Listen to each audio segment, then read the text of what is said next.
Hello again, my friends, and you are my friends, and welcome to your Monday night's edition of the Formula One Fan Show Live, the show designed for Formula One fans to have their say about their favourite sport. It's a real tonic for me this half an hour. I'm going to be brutally honest. You know, after the madness of Ipswich Town, it's nice to sit in a podcast and listen to two guys that are really knowledgeable about what they know and they love.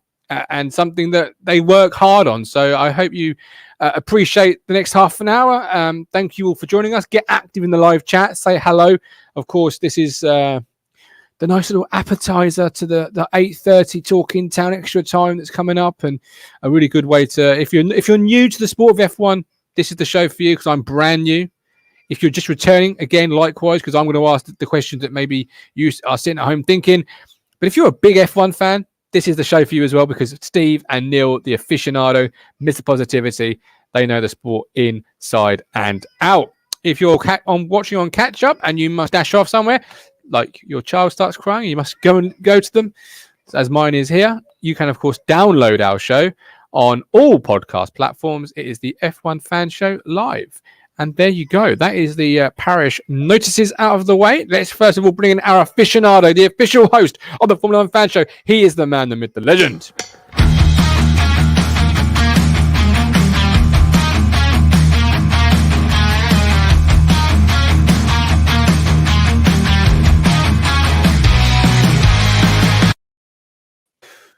Stephen Thompson, welcome in, my man. How you doing? I'm well. Yourself? I'm very well, thank you. Yes, we've got a big week coming up. Obviously, I know it's not technically Formula One, but football's all kicked off, whatever show. We've got Paul Lambert being sacked there, a game tomorrow, big podcast again this evening. ITFC Tweedy, welcome in. I hope you can sit and enjoy this 30 minutes of Formula One chat. If you're new, tell us you're new, because I'd love to talk to fellow new F1 fans, because I don't then feel a little newbie on my own, Steve. We try and keep it sort of as basic and sort of, yeah, everyone is welcome, whether you're a seasoned F1 fan or a newcomer like yourself, you know, it's all good. Which is exactly what you are. You know, you're a seasoned F1 fan. We've not got many. It's now March, Steve. It's the 1st of March. We sit here only, after today's show, 2 Mondays away from the campaign kicking off. It's rumbling along quite tastily, isn't it? It is. I thought it would take its time, but it's flying past at an unbelievable rate. And yeah, it's a busy month coming up. So yeah, I can't wait for it. Absolutely. George is new to F1. Never watched it. George, welcome. I was like you until a couple of months ago. So any questions, drop them in and I will ask them. Or just enjoy and I'll ask him properly at some point, because I will have those same questions, absolutely no doubt. Michael started supporting it last year. Again, love it. Love the newbies, because I'm a newbie. And sometimes I sit here listening to Steve and Neil and I have to say, why are the tyres a certain colour? I mean, you know, that's up. I see tweeting, my family forced me to watch it a couple of years ago and I've loved it since. Good man. So, or woman, ITFC 20. So, what's your team? I'm going to guess. Let's see if my spider senses are working, Steve. I'm going to go Red Bull. What do you think ITFC Tweedy is? I'm going to go Mercedes. Mercedes. Okay. Well, in that case, while we wait for the answer, if it ever comes, let's begin. The man, the myth. He's certainly not a legend. Wake up to the wow. Wake up to the money, turn me right on. You look like you got dressed with no lights on. A Superman that spin like a cyclone. Fit check, spin like a cyclone. Wake up to the money, turn me right on. Yeah, but we're crap. We're not going to dominate any team. Wait there, Neil, because Steve, you are not alone. There's another Williams fan. Oh, I'm so happy. Your friend is here with you. I mean, so much respect for supporting Williams. It's nice to see someone who's not supporting one of the big sort of, Ferrari, Red Bull sort of thing. But as a Williams fan, I feel that pain of being a Williams fan as well. So, why are you Williams, Tweedy? Let's know why you're Williams. Michael is McLaren.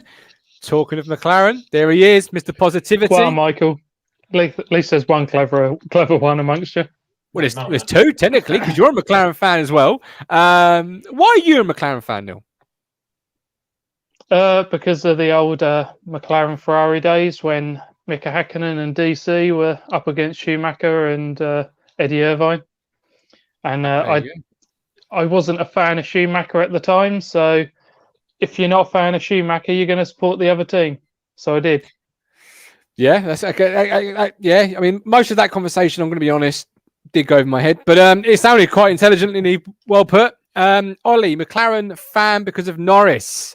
Yeah, Lando. We touched on him last week, spoke about what sort of campaign we expect him to have. Steve has written a fantastic article over, and I'll drop the website link in the chat now. Steve, just for the guys and the girls at home, just tell us what the article was about that you wrote this week. It was really enjoyable.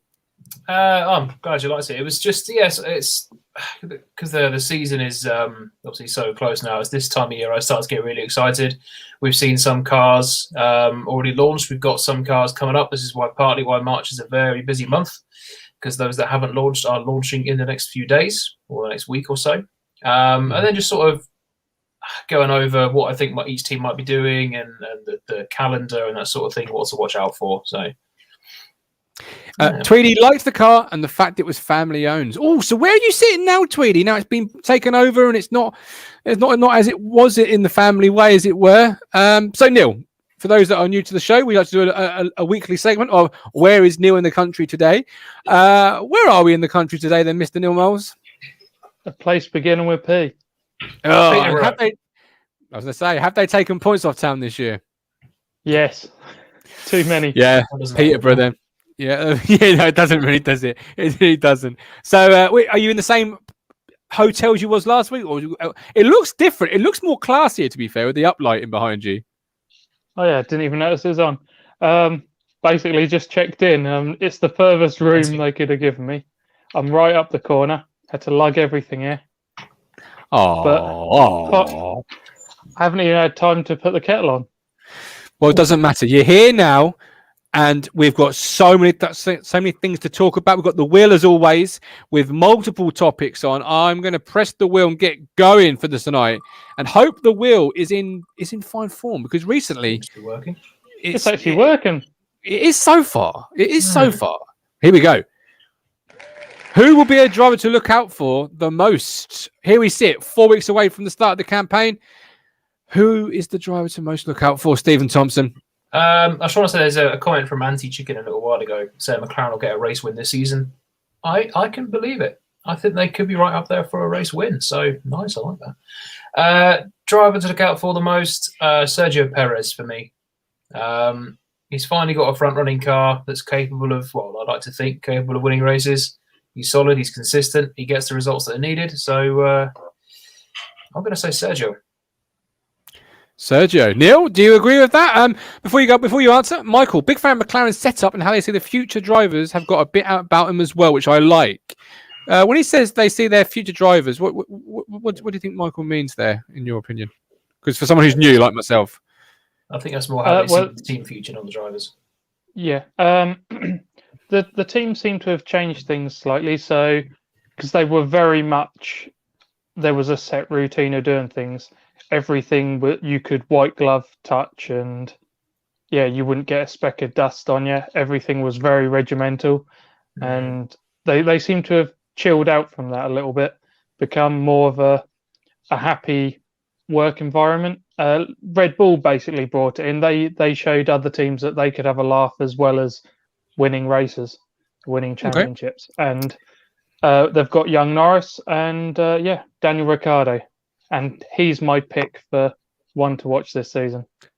He was, yes, that was a fortnight ago. It was a good choice. Anti-Chicken, Pierre Gasly for Anti-Chicken. How about yourself, Neil? Driver to watch out for? That was Daniel Ricciardo. He is my one. Okay. Yep. Why? Tell us why. Remind us why. I think you said it a fortnight ago, but remind us, for those that weren't watching, why he would be. Basically, he is a proven race winner, and he last season, even in a fairly bang average car, he managed to get podiums. So let's hope that the McLaren turns out to be as good as we all want it to be, and he can get a few podiums. And okay, I'm not saying push for title or anything, just get some solid points and try and get a third or fourth in Okay. entirely. And if I told you that you couldn't have Ricardo, if I told you I had Ricardo already, and you had to go for a second choice, I know it's on the spot, but ITFC Tweedy says I think Vettel will have a good season. Who's your number 2 for a driver to watch if you had to choose one? It would be Perez, but that's been taken. Other than that, I would say maybe Sainz. He'll upset things. Ooh, He's Steve got something to Sainz. prove. Good call. It's his chance to shine now, isn't it? Got himself into a top team. So I sort of agree with Tweedy. I would say Vettel, to be honest. I thought we touched on it last week before. Obviously now he's out with Ferrari. He's not got that pressure. He can rebuild himself and find his mojo. So Absolutely. I think Okay, that's true. right. Do you? Is it important for the sport of Formula One that a character like Vettel does Yeah. find his mojo? yeah. If he doesn't, then it's poor. It's poor for him, and it is poor for the sport. We all lose Okay. out, basically. Okay, absolutely. Right, moving it on to back to our wheel. Here we go. And what is our next? Mercedes livery. Talk to me about this. Who put this on the wheel? I think it was me. Fire away, Steve. Shall I deal Um, with the reprobates in the chat? Was A that lot of people where we got- have Mercedes livery. A lot of people have been saying to the Mercedes admin on social media, "Come on, show us something." They've been showing little sort of images and little sections of their car. Was it that and- side-on view, which was a Yeah, bit of a It's like a cartoony? digital render, quite cartoony, and it's got a mixture of black and a mixture of silver, a bit of red, and that sort of turquoisey kind of greeny blue It strip had on the side. quite a large amount of red Mm. in set places. Yeah, so it wasn't a proper leak of the car, but it gave us a pretty damn good idea as to what the livery is going to look like. So On the engine cover, was there some white as well? I can't remember that, to be honest. I saw it sort of goes from black to silver. It's nice they've sort of kept the black from last year as well, because it was nice they did something a bit different. Yeah, I didn't know if as it went black through to silver, the silver then went really light, almost into a white, where it then went red over onto the air intake. I'm not too sure, so I can't remember that. But I'm interested to see, because it releases tomorrow. So very interested to see what it will be like actually when it is fully released. They release the same day as Alpine, which would be nice as well. I Mhm. really want to see Alpine release theirs in that sort of French racing blue. Who are you most looking forward to in the next, or shall I say, this week, in the next few days? Williams. Hands down, Williams. I don't think the livery is going to be that too much different. But and obviously it's going to be last year's car anyway. But I just want to see my new team. See what they have Be done good. with that winter. So, I want to see where they've improved. well, they can't really get any worse. So, yeah, I want to see. Hopefully, they've improved the aero, because the car was quite draggy last year. So I really hope they've improved the aero and the car isn't going to be as draggy as it was. I think we obviously got Latifi and Russell. Russell's now in his 3rd season. Latifi's in his 2nd. So they've got a lot of experience between them now, to be fair. So should be all right. Wednesday, we've got Aston Martin unveiling. I Yeah, that's saw what an I'm looking engine forward to. start up, and they were all wearing a nice deep green. So I'm guessing that will be the colour. Well, they've released the new teamwear as well, and that looks really good. It's all sort of your dark greens and that sort of thing, as we probably expected. But does look really, really good. Anti-chicken. Wasn't there a leak of their car? That was the digital sort of cartoony picture. Okay. Yeah. Okay. Bruce Ayer. Surely the pressure was on Vettel when he replaces such consistent drivers like Perez. What do you think about that one? Just to jump back a topic. I don't think Perez has the aura around him like a 4-time world champion does, but he has got to, in a way, jump. He's got to push on as soon as he gets there, gets in the car. He's got to prove himself and show that he's quick. Because if what's his name gets anywhere near him in lap times, it's not good on him. No. ITFC Tweedy. I think Williams will be mid this season, Steve, hopefully, with the influx of cash and Mercedes car for inspiration. That's like music to your ears, isn't it? That's beautiful. Have they I- chosen to take many parts? A lot of their rear end for 2022 is going to be Mercedes based. Okay. I think they can jump forward this year. I think they will definitely be in the mix for points this year. They've got the upgrades and the updates they need. They've got that influx of cash, which is now starting to. Obviously, it can take time to come through. It's now starting to do so. You've got two drivers who now know what they're doing. They know the team and the car. So I think it's a good possibility. With limitations on changes and the strict tokens, I don't think there's going to be much of a change this season. Is Williams quite a long wheel-based car? Because Yeah. McLaren this season, since taking the Mercedes engine, they're longer now. It seems I quite didn't a know longer wheelbase. if Williams were already like that, because I think Aston Martin are already like that because of all the things they took from Mercedes. Yeah, it seems a pretty long wheelbase car. Okay. I know. Go on. I know McLaren have gone for the high rake like Red Bull have, unlike Yes. Mercedes, which sit very flat. Ollie Leach is he's channeling his best mystic mega here. He's going, you've heard it here first. Russell will be at Mercedes next season. I'm assuming it means 22, not 21. One after. Yeah, I would love to see it. I really would. As much as it would pay me for my favourite driver to leave my favourite team, really, he's got to think of his career, isn't he? He's not going to win a championship in a Williams. So I'd love to see it. If he's alongside Bottas, he'd blow Bottas out of the water. If he's alongside Hamilton, I'd say he'd be as quick as Hamilton. Yeah. Okay, right. Our next topic is busy month of March, Steve. You put that on the list. What makes March the busy month of March, as you've called it? Well, every car that hasn't been released is being released. So tomorrow you've got two. You've got Mercedes and you've got Alpine. And then Wednesday you've got Aston Martin. Then on the 5th, you've got the Williams. On the 10th, you've got Ferrari. Testing starts on the 12th to the 14th. And the first race is on the 28th.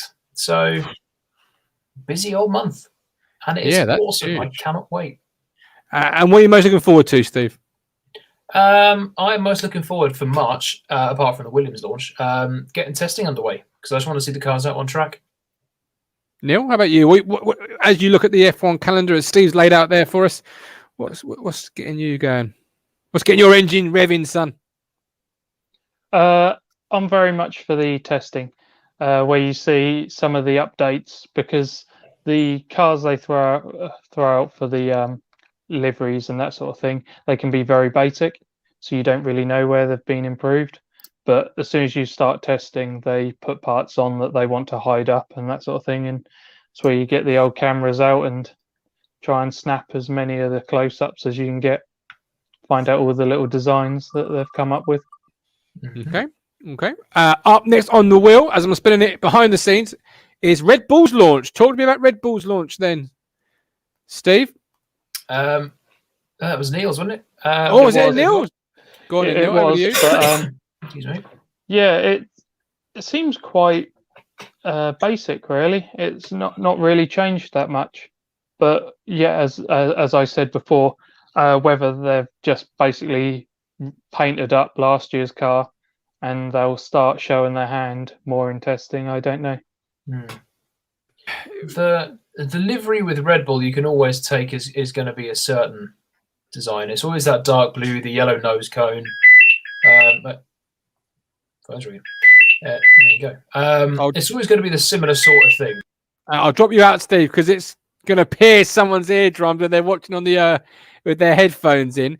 I was going to ask, and wait till Steve comes back, but Neil, their car last year was fairly decent.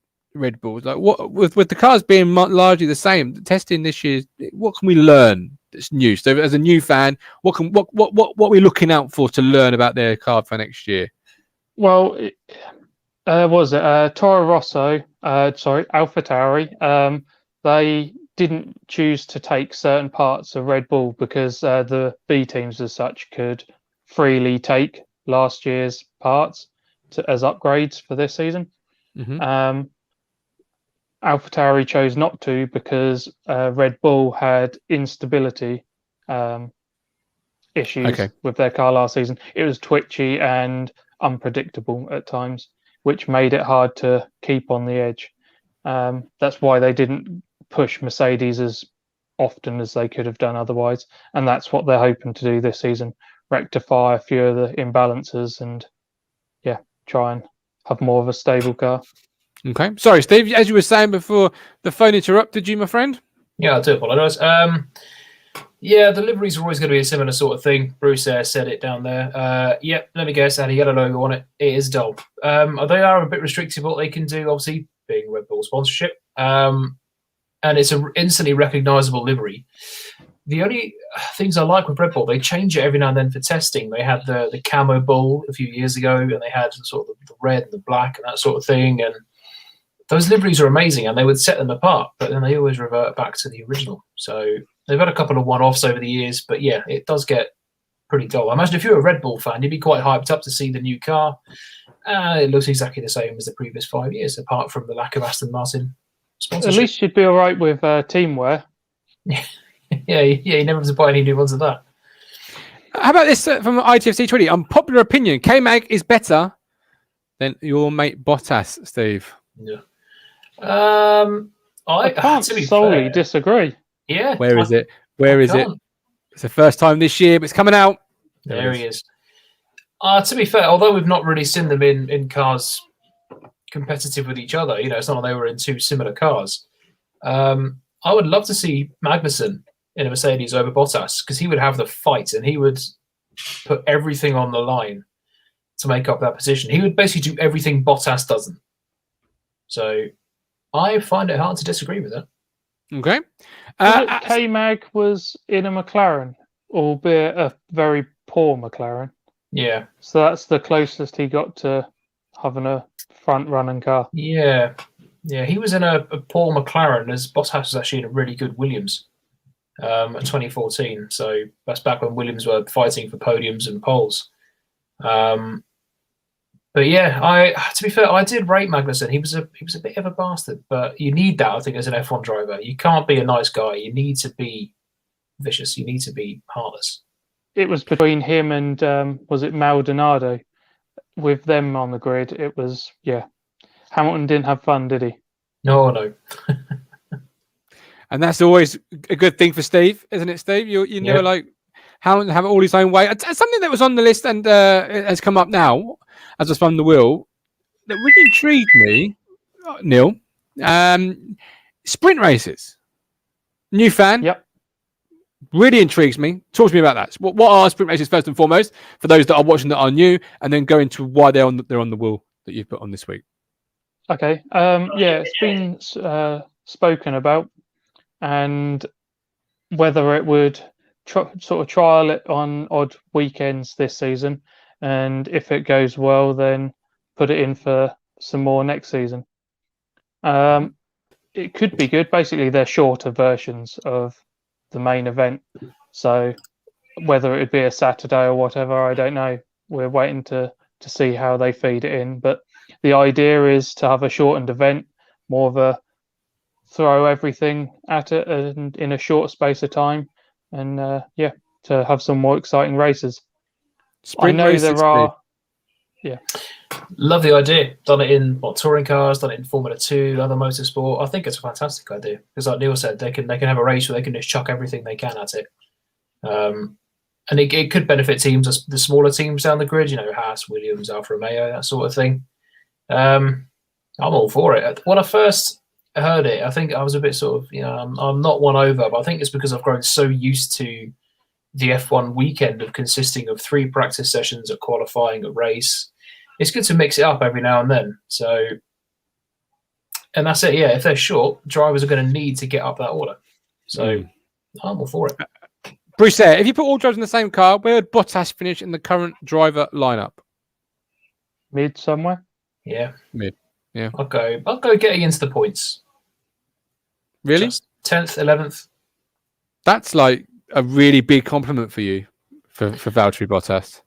Well, I would say 10th or 11th because he never really shown any sort of overtaking prowess. He's quick, but he's not. So he doesn't. I mean, you get drivers like Verstappen, like Ricardo, who will just send it and just get a place just where you don't think they'll be able to get a place. Or Russell. Bottas doesn't have that killer instinct, so I can't see him finishing higher than 10th. At Williams, was he a bit of almost what George Russell does now? He is very good on a Saturday, but he rarely brings it home on a Sunday. Yeah, he was very good. I mean, he almost got pole position in Austria, but he was beaten by Felipe Massa, which was my driver at the time, which is quite nice. But he never really seemed to bring it for an entire weekend. And I think being at Mercedes has just sort of knocked any bit of competitiveness out of him. Because he just seems to there goes Lewis. I'll get him next time. Well, he's there just to really play. I'll call it a rear gunner. I don't know if that's technically what you'd call it, but a rear gunner for Lewis. You know, he's just there to make sure nobody comes really within any sort of distance to him. That's his job. It's a perfect scenario for Lewis, isn't it? Yeah, we let Lewis race, and you will just sit and hold up as many of the Verstappens, etc., that you can.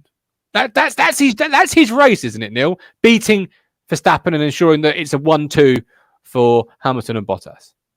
If only you could do it. He can't even keep him behind him. That's the thing. No, but that really is his MO. Oh, sorry, he's just got past me. Oh. Yeah, that's what I took away from the races back end of last year myself. That it was really Hamilton was just a level of his own. It wouldn't be that way if he was quick enough. No, you really think? I suppose. Okay, so let's say Bottas is as good as a driver as Hamilton. How does a team manage that? Because both will have egos the size of cruise liners. You can't be good without one. So, how would a team manage that? If you had two drivers that were the greatest of all time, don't question me on that tag. But how would they manage that? For a few years, they did. They had Hamilton alongside Rosberg, both of whom were fighting ball to the wall for that championship for 14, 15, and 16.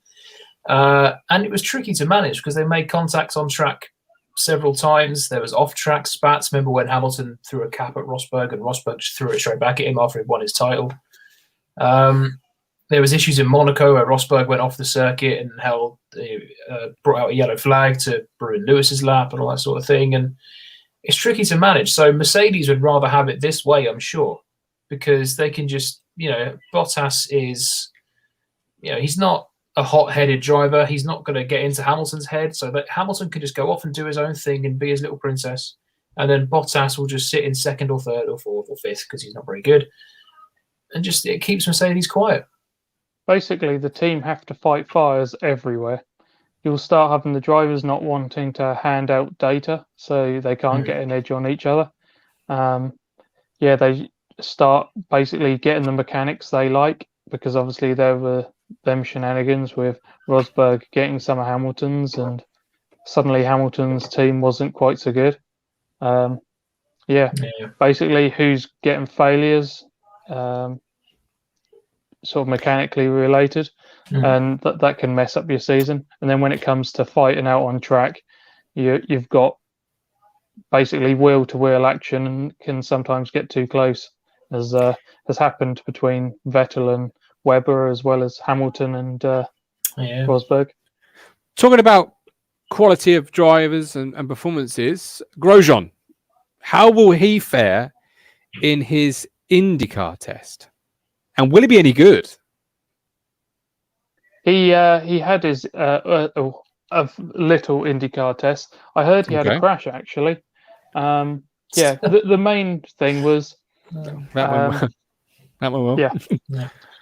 How you feel he sort of lives up to the rest of the grid in IndyCar? I don't know if you've watched much of it. Bits and bobs, about as much as I've watched Formula 1 until I started doing this show with you two. But it was on the wheel. That's what came out the wheel. Grosjean's IndyCar test. So what are we expecting from him in IndyCar, Steve? Do you think he'll translate well over to it? Do you think he'll be a good driver? I think he'll be a good driver because he is not a bad driver. He just can be quite accident prone, and he he has made questionable decisions in the past. But he won't set the world alight there. It's only his first season, but I think he's solid. So I think the team will do well with him, and I think he'll be okay. Mm-hmm. Do you when know? you think of the likes of, I know it was a special event in the 500, so anyone can really win that, and generally it would be one of the Honda engine powered cars. And Alonso, with annoying Honda, he had to go Chevrolet, so he was put on the back foot. But when a driver like Alonso doesn't instantly blow the field away, I think an average driver like Grosjean, he can be quick at times. He's not going to do anything amazing. Is he the Keenan Bennett's of Formula One world, Steve? Like, you see Tweedy here says, it's fun watching Grosjean. You never know what he's going to do. Yeah, because you think, this guy's looking really quick. He could either pull something out of the bag and stick it fifth on the grid, or no, he's in the barrier. No, ignore that. Never mind. Yep. Race over. Yeah. But I mean, obviously that crash he had last year was horrific, and I'm so glad to see him racing again and behind the wheel in a car. So it's great to see him still racing. Would you call it a ballsy decision to get back into racing after that? I suppose his wife or whatever hasn't, been in his ear more to stop him. I thought he might have taken a family year and off. that sort of thing. A year Problem off. is, if you take a year off, will he ever get back? Yeah, it's tricky, isn't it? Because look at Nico Hulkenberg. He's supposed to have a year out of Formula One, and he's still not back. Yeah. Mika Hakkinen back on that horse. Mika Hakkinen's last season was in 2001. He said he was going for a sabbatical, and he's still not back. No. I'm not sure how much, because it is a bit of a crazy circus to be part of Formula One. And if you're not fully on board with it, I imagine once you get out, it's a bit of and relax. I enjoyed it while I was there, but I don't need to get any closer. Yeah, I think that makes. I can recognise that even as a new fan, and possibly that old saying, "Get back on the horse." If you don't get back on the horse straight away, maybe you start to not want to get back on it through what you've said there, or through the fact that you just don't want to risk it. It's not, it's very many different reasons. Tweedy, I'm surprised he didn't have a confidence crash. It takes a certain type of person to go straight back.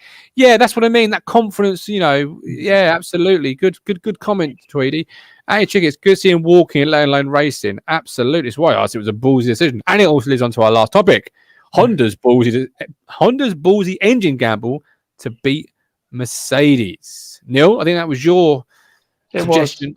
Talk to us then. What is Honda's ballsy engine gamble, and will it beat them? I don't know if Steve knows anything about it, but basically Honda, I think it was supposed to be their 2022 engine, but with how things have happened with them leaving, they've pretty much decided to bring it in this season. And yeah, Honda under McLaren struggled and ended up being a bit more. They didn't go so leery with their decisions. They went safe, but under Red Bull and how things have gone, they've gone back to basically being ballsy with their decisions. They've obviously got to try and keep some reliability, but whatever improvements they've found, they think they're pretty good and they can get them in for this season. So it'll be a season sooner than they should have otherwise been. Steve? And they're what Red Bull are going to take off their hands when they keep the engines to make themselves. I think it's a good move. Yeah, no, you're right. I didn't know too much about that, to be honest with you. So it's good to hear. It's nice to see them trying something rather than playing it safe. Playing it safe is not really going to get you anywhere. Go for it. What have they got to lose? Is that our first aficionado stump of the campaign? Have you pulled that one out of the bag there, Mr. Moles? Don't be ridiculous. He didn't know. The aficionado has been stumped. That is 1-0 to the Moles. Yeah, I think when it comes to slight technicalities, I might know odd things, but overall, Steve, with dates and years, what happened, who it was, Steve's your man. Don't put yourself down there, Neil. Steve has been putting too much attention onto his Red Dead Twitch campaign, which I will drop the link into the chat. So if you ever watch Twitch, ever watch Red Dead, you can go and check him out. But he's been putting too much time into that. Too Yeah. much time into that, Neil. You see, he's slipping. He's letting the day job go. Shocking. No, I'll never get that bad. No. Right. We're done. Another Monday in the books. Another Monday closer to the campaign. I'm walking out of here a lot more knowledgeable. Thank you both ever so much. Anything else before we turn the lights off and wait for the Talking Town Extra crew to come in? No, I think that's everything. Thanks for. I love seeing again new people commenting, getting involved. Brilliant. Love to Thank see you very it. much. So, Yeah. yeah, thank you. Keep Keep it it up. coming. Yeah, me too. And it's really nice, not being the only newbie. Like if I see a newbie and they say, "Oh, you're brand new" or returning, I'm like, "Oh, friend, somebody else is going to get what I'm going to ask about tire colours." Doesn't quite get it either. At least the and- rainbow's gone now. Yeah, that was so Huh? tricky. Yeah, exactly. He doesn't like a few Huh? years back when there was like 7 or 8 different types of tire, or even just the normal dry tires. It's ridiculous. Okay. One last thing before we go, because Nate King is he's nipped in at the back post for a 93rd minute equaliser.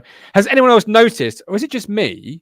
But I sense some sort of tension or awkwardness between Lando and Daniel at McLaren. Their relationship may not be the meme power couple people think. Neil. I sort of get what his meaning. Sainz and Lando had an absolutely brilliant relationship in that team, and it's already been said, do not expect the same between Lando and Daniel. But Daniel's basically gone there. This is his chance, other than with Red Bull. It's a chance towards the front, a team that can produce a good car, and he wants to perform. Forget all the memes. He is here for one thing and one thing only, and that is to perform. And I think that will potentially put tension on the team and how he gets on with Lando. Agree with that, Steve? Yeah, definitely. He's not a young guy anymore, and he knows this could well be his last chance in a not top team as such, but sort of one like Neil said, they can make one of the best cars. So Okay. All right. yeah, Well, there we go. it's going to be competitive, that's for sure. Nate, I really appreciate that question right at the last moment. Thank you ever so much. And thanks to everybody, as Steve has said, who's got involved. Tweedy, Anti-Chicken, Bruce Air, Steve, Ollie, Luke, all of you. Apart from those few fools on Twitch that decided to be like school children. But you can't stop that sometimes, Steve, as you'll probably find out in your Red Dead streaming career. But until next Monday, no one watches me. I do. Until next Monday, 7:15, with love, with care. Steve, lead us out. Thank you very much for watching. See you on Monday again, 7:15. All of the cars will be released, I think, by then. So, well, apart from Ferrari. So, yeah, plenty of Don't stuff worry about about next that. week's show. But yeah, it's only Ferrari. They're fine. Small They were thing, supposed to small be, but thing. their engine conked out. Yeah.